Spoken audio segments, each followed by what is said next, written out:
Good morning and thank you for joining our Daily Outlook. And today we'll cover the changes in the dollar-yen pair. Greg will be sharing insights from our trading desk.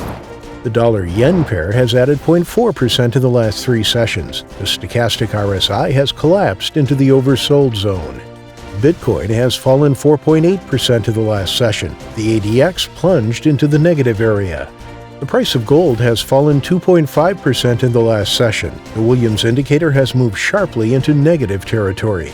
The price of crude oil has fallen 3.4% in the last session. Stochastic has sunk into the oversold area. Thank you for sharing with us. Now let's hear from our news department.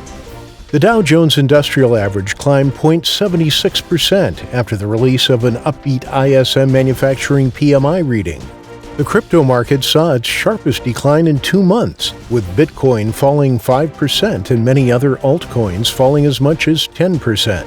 The Australian dollar spiked lower after second quarter GDP confirmed the country had entered its first recession in almost 30 years. Thank you. Now let's hear today's most important economic events. The Australian retail sales will be released at 1:30 GMT, the German factory orders at 600 GMT, the U.S. non-farm payrolls at 12:30 GMT, the U.S. participation rate at 12:30 GMT, the U.S. unemployment rate at 12:30 GMT, and the Canadian unemployment rate at 12:30 GMT. We hope that you've enjoyed today's market outlook. On behalf of all of us here, we wish you a productive trading day. Be sure to join our next review for the latest news and events from the financial markets.